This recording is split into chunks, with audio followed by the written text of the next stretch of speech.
Hello, my name is Jason Mercer. I'm the Toronto Real Estate Board's Director of Market Analysis and Service Channels. Over the next few minutes, I'm going to take you through the statistics summarizing residential market activity for the first month of 2018. So let's jump right in. Greater Toronto Area Realtors reported 4,019 residential transactions through TREB's MLS system in January 2018. This result was down by 22% compared to a record 5,155 sales reported in January 2017. TREB released its outlook for 2018 on January 30th. The outlook pointed towards a slower start to 2018, especially compared to the record-setting pace experienced a year ago.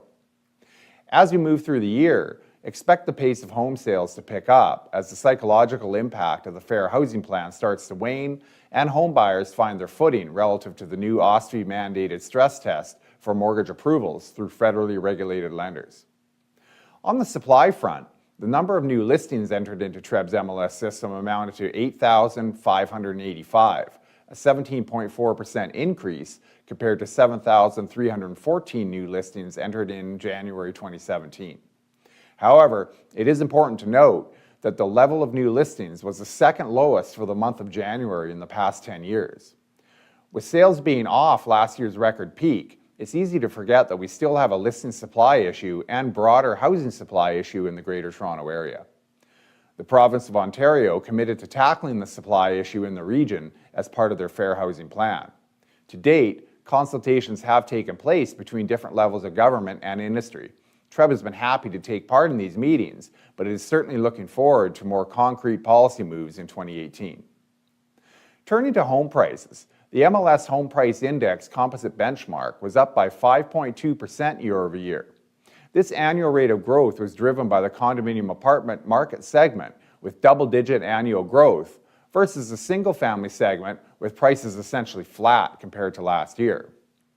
The overall average selling price was down by 4.1% year over year to $736,783. This decline was weighted towards the detached segment of the market. In the City of Toronto, the average selling price was up for all home types except for detached houses. It is not surprising that home prices in some market segments are flat to down in January compared to last year. At this time last year, we were in the midst of a housing price spike driven by exceptionally low inventory in the marketplace. It is likely that market conditions will support a return to positive price growth for many home types in the second half of 2018. The condominium apartment segment will be the driver of this price growth.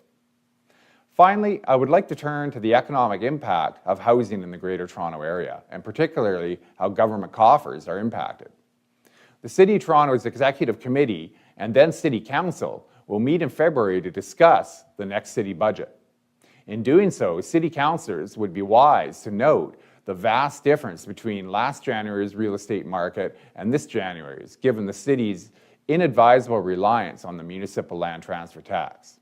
The amount of revenue that the city generates from this tax goes up and down with the real estate market and therefore is not a sustainable revenue source.